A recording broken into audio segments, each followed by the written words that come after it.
Yeah, I cannot imagine. I think what's been lost in this argument, Donald, is that Britain has everything to lose and nothing to gain.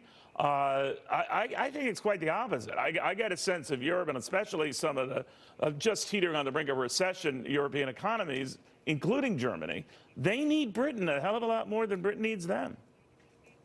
I agree wholeheartedly, and I do think that Brexit Britain will be a great economic success, but also a shining example for the rest of Europe to follow. And I think that freed of the shackles of the European Union, Britain will do extremely well.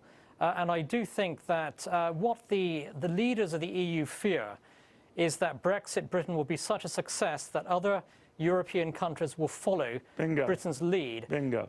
And I think this is at the heart of the nastiness, the mean-spiritedness coming from Brussels right now in terms of the negotiations with Britain over Brexit.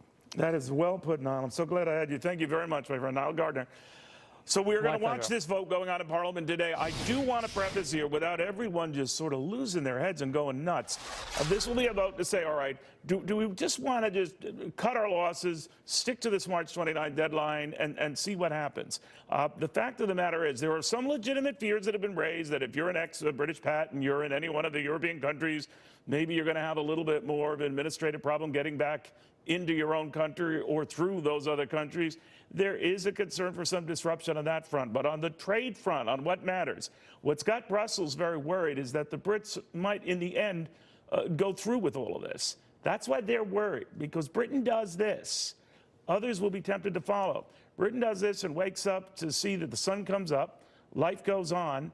Other countries who are similarly dissuaded by the whole cozy notion of a one European continent, all under the same currency, all doing the same thing, will welcome it.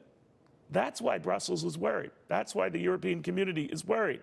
That's why you have no less than the European Central Bank saying today there's a slowdown going on here, a very real slowdown.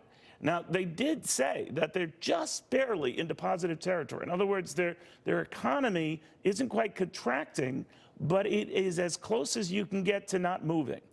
That's why they fear Britain leaving, because Britain is moving. Britain is doing well. The story you've heard about how this is going to impact the Brits and it's going to be damaging for them misses the other side of the equation. The club they want out of, that club is hurting. That's the story.